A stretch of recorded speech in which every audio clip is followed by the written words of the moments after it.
seconds.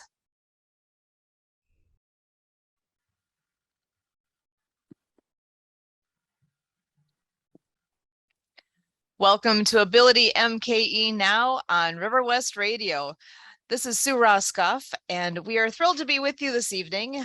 With me, as usual, we have my co-host Kurt Roskopf, and we are joined by Emily Gollmer and Patty, a friend of our show here.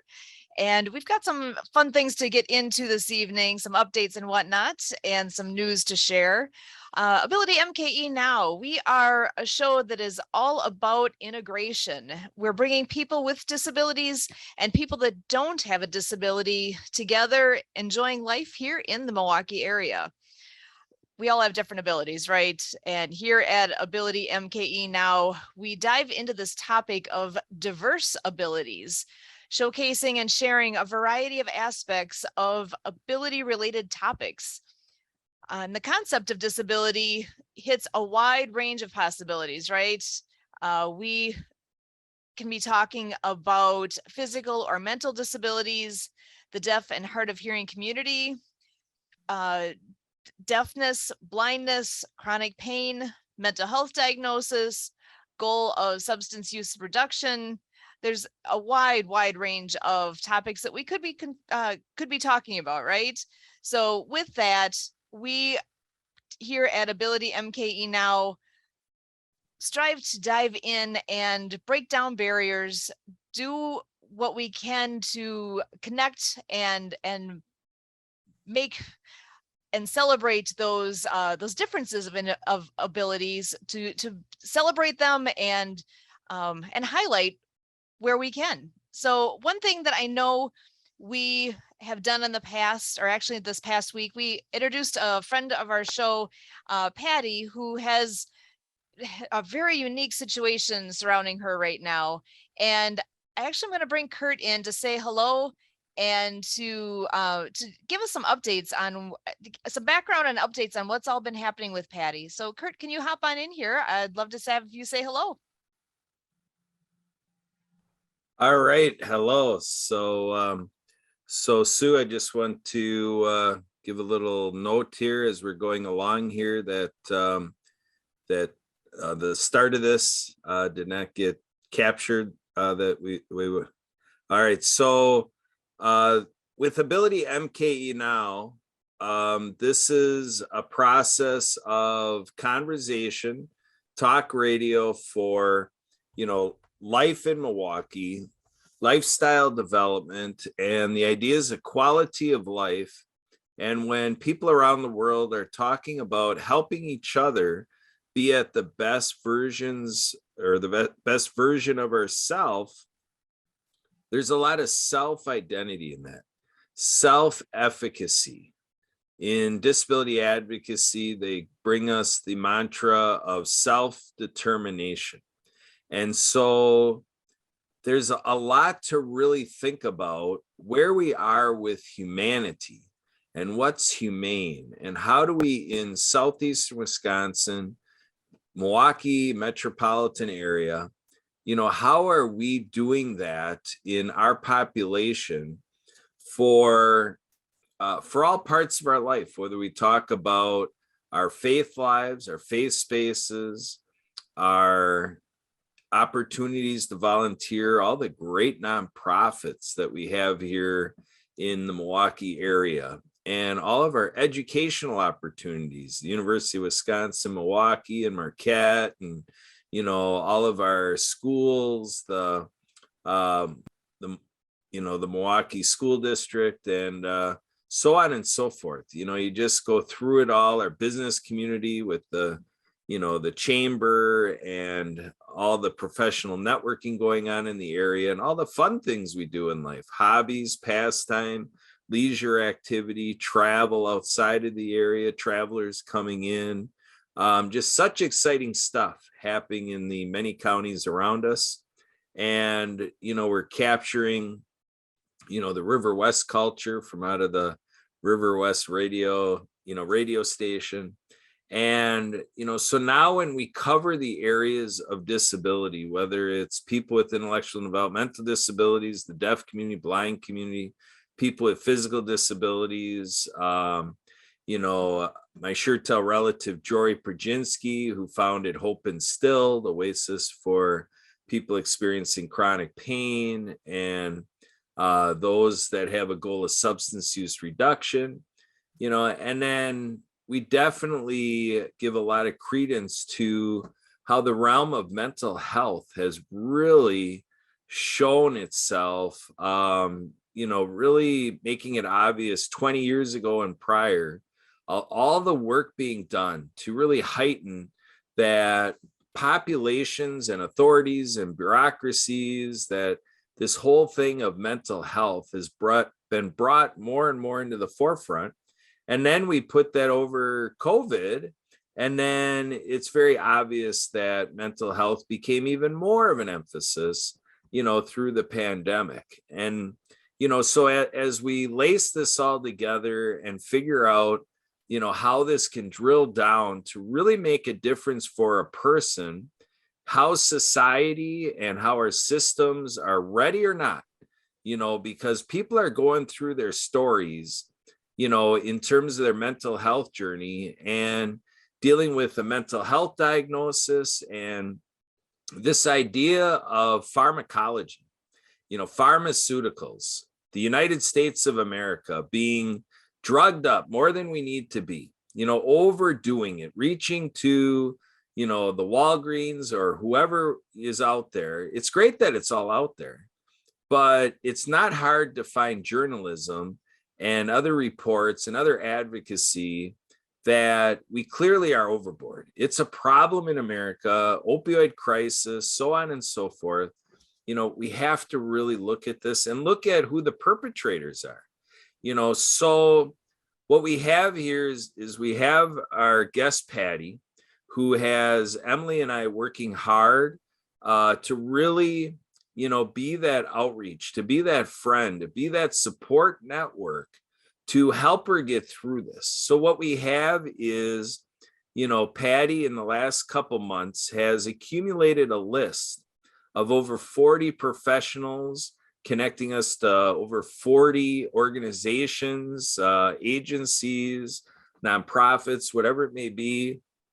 And then all of the different nuances within that, red tape and, just people doing their jobs. And, you get 40 different opinions about the same synopsis, so we just got done going through an email process, with, a medical board. So we're reaching out to the medical board to say, what really gives in this, what is proper, what is the state of affairs in America in serving mental health, and appreciating that we're heightening the awareness. There's more activities, more events, a lot of activities and more funding, more resources on mental health are being funded.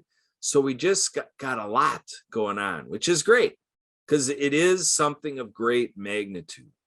The greatest healthcare crisis known to humankind, and for sure to those of us here in the Milwaukee area, is the issue of social isolation. So we have that with our friends that have come through AbilityMKE Now, talking about sitting at home and wanting to get out and do more. And, Sue has been on here sharing the passion about water skiing and our family's passion, which grew out to hundreds of people joining us to make it official with thousands, that it's a thing that everybody skis in the state of Wisconsin, folks. I mean, it's just a fact. And it started right out of Milwaukee and spread like wildfire, all across the state. And, building off of great programs like out of Twin Lakes and, so on and so forth. So we're at a point here with what Patty is going through to say it's a real test, and it's a real testimony that, we need to set the bar. We need to really examine what public opinion is. So everybody who's hearing this story can really check in and like or dislike, compare, contrast, really feel what I'm saying, or really thinking I'm a little, biased to one side or another, but it's important for us to weigh in. And the reason is that this is really changing people's lives. So imagine saying, being around in June and life is going away, and then you get into July, and then life is going away, and then all of a sudden police show up at your door. And it's like, okay, what's propagating this? So just think of all the roommates around Milwaukee. So imagine being a roommate and your roommate is needing to vent, let off a little steam. And then because of that, you're like, holy smokes, my roommate is just really, really letting out here. And like, to the point of, I'm going to do something about this. And then what is the roommate going to do?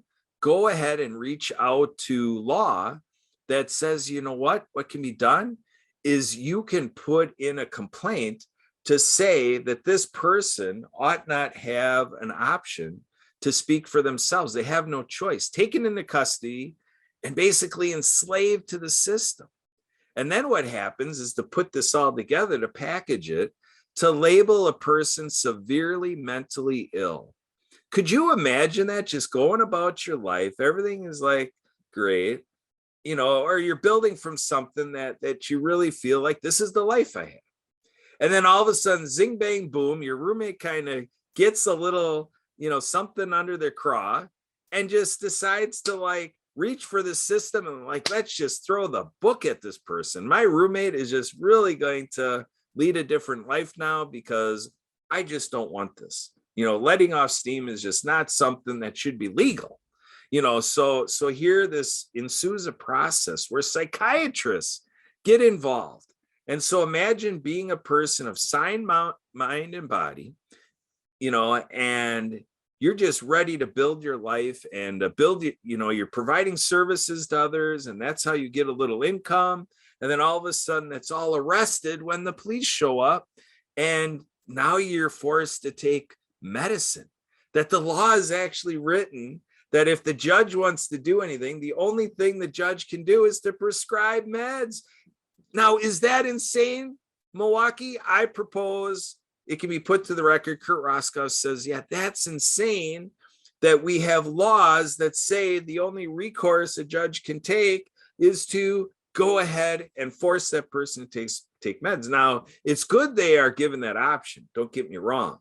But when a judge is tempted to say, I got to show I'm doing something, the only thing I can do is to prescribe meds, and now to misplace that intervention to put somebody on meds. So now you're at an impasse.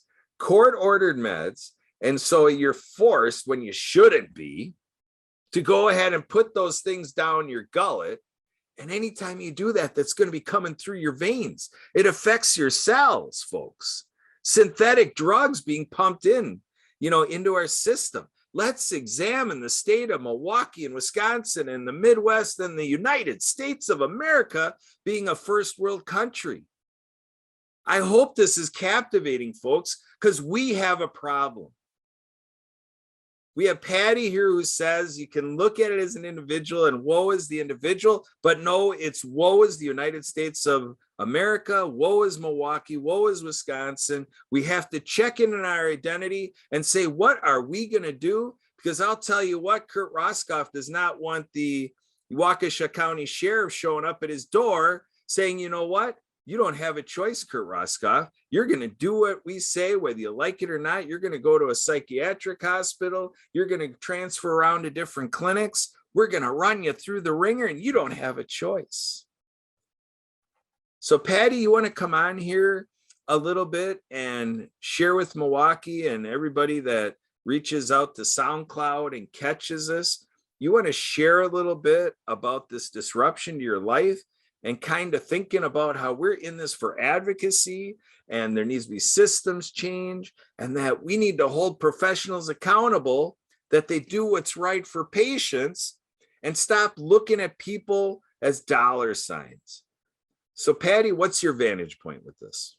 Kurt, you're right on about all of this. I will add that the psychiatrist who was court ordered and is being court ordered to see me, I had a discussion with him yesterday, and in the discussion, he has written down in a report that it's unspecified the reason why I was in the psych units. It's unspecified. Doesn't even know why. He admitted to me he does not know why I was sent there. And right now it's going before a judicial review. And if all goes well, I may be partly out of the system. But even with that, I still have a whole other system, a whole other part of the system to go through, because I was diagnosed as being seriously mentally ill.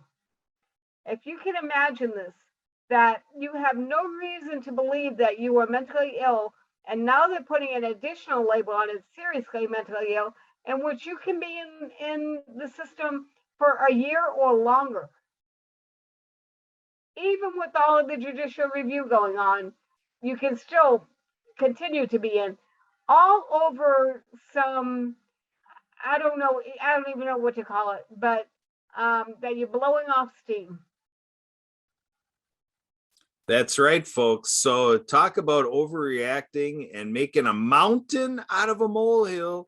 This is it. This sounds like martial law, folks. So when you look at this, something needs to change. And it's really on the side of it where things that are available go wrong. So for sure, you know, the lion majority of people out there in the mental health community, you know, definitely don't want it to be, let's strip the system away from all this. Let's not take it away from the judge to say, you know, that they can court order medications, because obviously it's there because there's many cases where that's the way to go. But we have to look at when it's misapplied, it's serious business, folks. We're enslaving people. We're affecting their life longevity. You know, there's medical ramifications. Drugs have side effects, right, folks?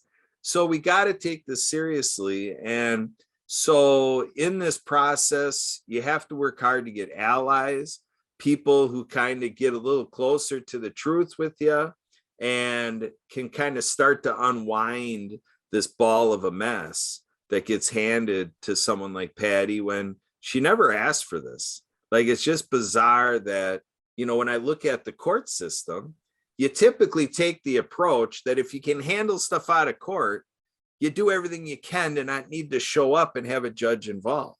So it just calls the question of, you know, are we just leveraging resources for the sake of leveraging resources and then upping our numbers to, like, say you put one more on the ticker bar to say, you know, the stats just went up one more, and then that's going to help funding because now we got this next person in the system.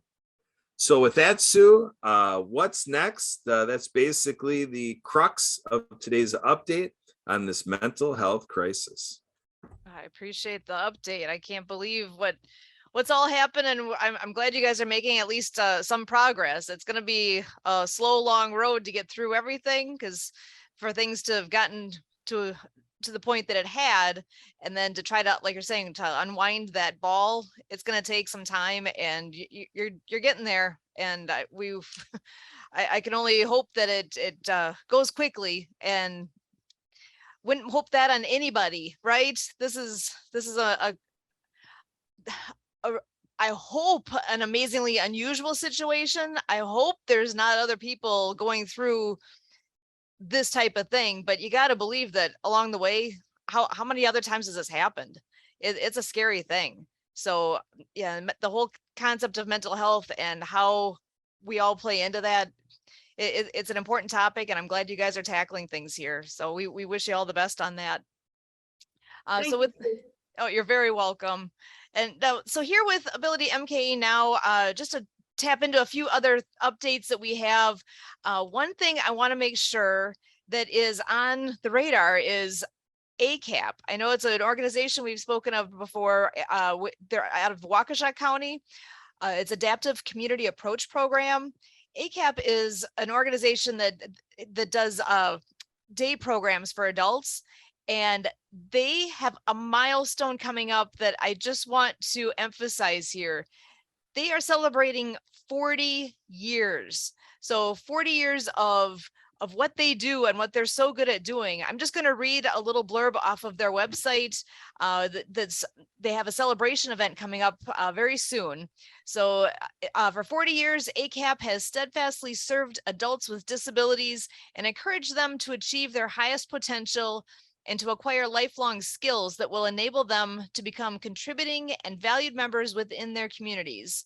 And they, with that, are celebrating all their accomplishments with an anniversary gala this fall. So that's coming up on September 25th, 2022. It's a Sunday event from 4 until 7 out at the Ingleside Hotel in Pewaukee. The gala will feature a historical video and a playmaker's performance and will honor their founder, Carol Ann Kay. ACAP encourages all past and present members, families, and friends to celebrate with us. More information is available on their website, which is acap-waukesha.org. So acap-waukesha.org. And they're an organization that is near and dear to our hearts. Kurt has been serving on their board of directors for a while now, for a few years. And this is the same organization that got us our first introduction to adaptive water skiing, actually. Oh gosh, what did we figure it is, like 35-ish years ago? So we were one of their early programs in their early days, is that the connection between ACAP and our Pewaukee Lake Water Ski Club. So they're very special to us. It's a wonderful group, wonderful organization, and so happy for what they do and to hit a milestone of 40 years that they've been doing what they do. I'm thrilled for the whole group and look forward to what the next 40 years all has to come. So, and Kurt, if you want to take just a moment, if you wanted to add any reflections, because obviously you've had a much deeper impact and experience with the group than what I've had. And I think they've impacted me quite a bit. And I know you've had much more experience than I have and more interaction. So do you have a couple thoughts to share with them as well? Sure, I can share that in essence, when you look at 40 years and what it's built up in, the resources and the financial outlook and, even investing that's being done to help protect the future of this service. And you look at the government dollars that actually, fortunately, are there to help make this available to members with disabilities like this. When you all wrap it up, it's about $1 million that you're keeping track of in terms of appreciation, depreciation, and just these numbers flying back and forth, and like what it is, as a snapshot of kind of what, as on the executive level and legally, and kind of what you're reporting around and the donations. About $1 million goes around to make this all happen. And it's all about inclusion into the community. So the inspiration 4 decades ago was to say, when we look at the city and county of Waukesha, it's basically people from a faith community with a family member with a disability and otherwise, just really inspiring about Carol Ann Kay to say, I've said it many times with other topics, like the Festivus thing with Frank Costanza saying there's got to be a better way. It was one of these moments to say that the community really could be more user-friendly for people with disabilities. And that's what it's set out to be. And there's advocacy programs and, just so many opportunities in the programming, whether it's gardening or different arts and crafts, just really empowering adults with disabilities in the area to get a little closer to what a lot of other people are doing, that without a program like ACAP, they wouldn't have the opportunity.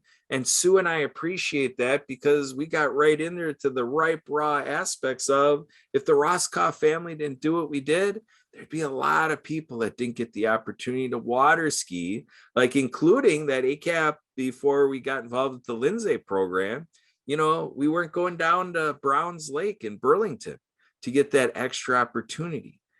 So it really is, an opportunity for people to check in and to say, how am I doing at my church for people with disabilities? How am I doing in my Kiwanis organization that people with disabilities can be a member of the Kiwanis Club? Not just say the Kiwanis do great things for people with disabilities, and people with disabilities are doing stuff for their community as a member. Now that's empowerment and that's opportunity. And then accommodations and education. Think about every time you sit down for personal professional development, ask yourself, how does this work for somebody doing this who is blind? How is this going to work for somebody who's deaf? How about somebody with a physical disability? How about somebody who has an intellectual developmental disabilities? How does it work? How does it work for the disability community? And by the terms of people with disabilities. So the job's not done until you ask the person with a disability. And that's what the members of ACAP are available for. These are the people that taught Sue and I. Back to you, Sue.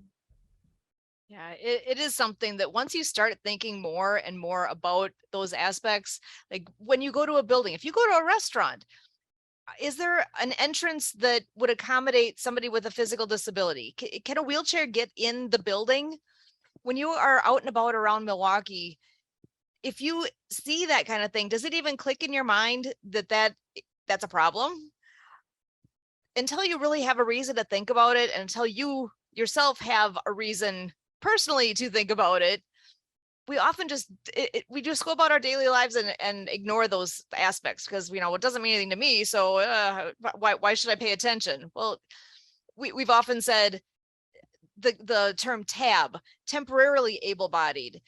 We all are at some point in our life going to have to encounter needing some kind of accessibility, something to help us with our accessibility. For a short time this summer, I was even on crutches because of a sprained ankle. Not that big a deal, right? Until suddenly you're like, oh my gosh, what a pain it is to have to hobble around on something like crutches. Well, take it to the next step. What if I was in a wheelchair? How am I getting from point A to point B when, yesterday I was able to walk it just fine. Well, and today now I can't. What does that do to change your perspective? So if you haven't had that moment in your life where you've had to say, wow, I didn't even notice. I didn't think about this. I know there's plenty of buildings that are old enough in the area that don't have wheelchair ramps or elevators or whatever it takes to get people to, again, from point A to point B. Just as an example, that until you have a reason to think about it, you don't. Well, we're here to help bring that to light and help people to have an excuse to have that thought in their heads. So I appreciate what all of, again, back to ACAP, what that whole original interaction in my world, without that, I wouldn't be where I am today. I never would have been even on the radio right now with this. Why would I be here? Until you have that thought and get the passion behind it to know that there's something better. There's a better way. If we get our minds together and our hearts together and really move forward on things as a collectiveness, that will make a difference. One by one, the more people that understand, the more people that know a difference is needed, the more we are enlightening each other along the way, the more of an impact we'll make. So we need to think about that and to help each other out as much as we can. So again, my name is Sue Roskopf. For Kurt Roskopf, Emily, Patty, for all of us here with AbilityMKE Now, we're so glad to be able to do what we do and hope that it brings fun and different thoughts to you as well. Thank you.